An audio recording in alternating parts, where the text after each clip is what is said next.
How's it going, guys? Thank you for joining me. J. Michael Whalen here. I know it's been a while since I uploaded a video, and the last time I did, I was sort of talking about the fact that I was maybe halfway or 3/4 of the way through writing the book.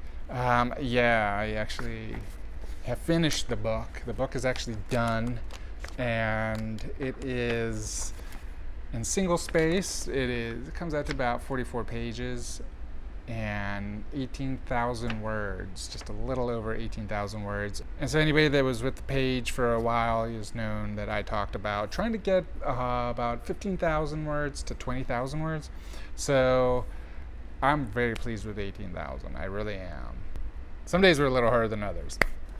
After I was done, I basically took about a week or two off. I just didn't think about it, just let it sort of ruminate that I was completed with my book. I was pretty surprised.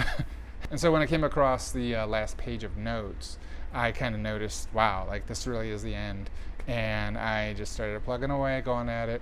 I stuck pretty close to the outline, I got to admit. So there's a lot to be said for the note card method and also the outlining method, and just sticking to that. That's not to say that there weren't changes. There were a couple of changes here and there, and I'd like to go through them. So one thing as I was writing the end, I noticed, well, it's good, it's fast-paced, it's got a little bit of pickup to it. But I just wanted to add a little bit more, so then I had the main character's tire on his bicycle blow out. And I was like, okay, well, that's cool. But then, when you think about it, it kind of comes out of nowhere. It's like, well, tire just blows out. That's kind of convenient. So I went back to the beginning, and I added a little sentence or two about how his tire in the front was wearing thin, and he could see that the inner tube was about to burst through, and he was grateful that he made it through another day. And that's at the beginning. So you put that plant and then pay off at the end. And that's what I did. There's a couple other things like that I put in, and it really pays off. You have to have that sort of little plant pay off at the end, and it's just part of the whole storytelling. Next steps, let's talk about that. Book is done. What I did was, I had mentioned I took about 2 weeks off, and then I went back to it and did what is known as a quick one pass. Went through it, made sure names were spelled correct, and once I found certain things that I needed to fix, I fixed them. Very minor changes. And then I went through, and one thing I did notice was that I named a character who's sort of the bully. Well, no, he actually is the bully. No, sort of the bully. Was named Troy. And I thought that was great. I never met a guy named Troy, so there's no animosity towards the name. And I thought that was a good name for a bully. And then I started to actually look into watching Stranger Things. And in the first season, yes, I'm late to the party, guys. I really am. And in the first season, the bully's name's Troy. So I was like, there's a couple of things that maybe sort of reminiscent of the show sometimes. Like there's walkie-talkie use, because I had walkie-talkies when I was a kid, so I put it in there, and then all of a sudden Stranger Things, and I should have watched it a long time ago. That's what the moral of the story is. But anyway, I kept the walkie-talkies in my book, but I changed the name of the bully from Troy to Trent. Never met a Trent either. Actually, I sort of did, and it was a hilarious story, but I can't get into it. It's just too crazy. Also, the name of the teacher is a consistency issue, is Ms. Tilsday, but at the beginning she was known as Mrs. Tilsday. So I had to think about that. I was like, you know what? I'm going to make her a Ms. So I did that, changed that, find and replace, no problem. It was all said and done. I ran it through Grammarly. Wow, that was a lot of mistakes. It was like 493 errors. Now in my defense, I will say that a lot of those quote-unquote mistakes were just euphemisms or made-up words in the dialogue that the kids made up, because that's what we do when we're kids, right? It's just like awesomeness and spectaculatious or whatever. Or maybe it's just me that made those up. It could be. So a lot of those errors were just basically like either names or figures of speech that I created. However, there were a lot of commas that were misplaced or I needed very badly. When it comes to writing the dialogue within a manuscript of a book, it kind of gets a little confusing to me, because sometimes things will end with a period, and then you put the quotes, and it's like, so-and-so said, but then sometimes you just keep it as a comma. The quotes, and then so and so said.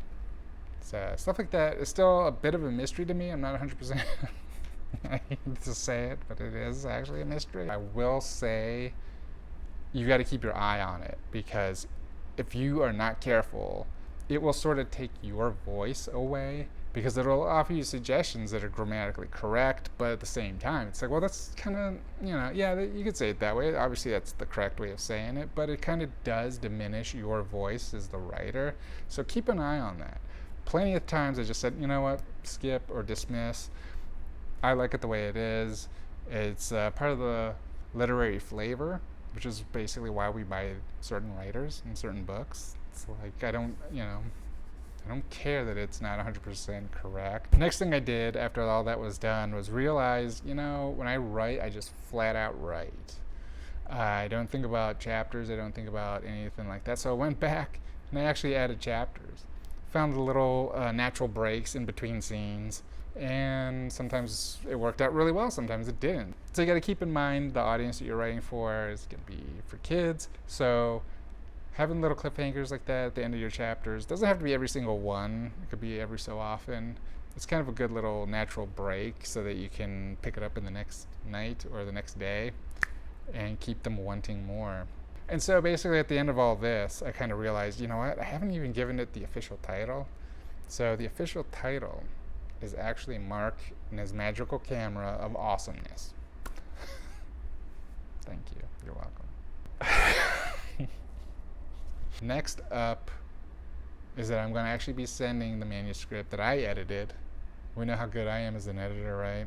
So in the next coming episodes, we're going to be basically getting into hiring an editor and illustration. I still want to illustrate this thing, and I will.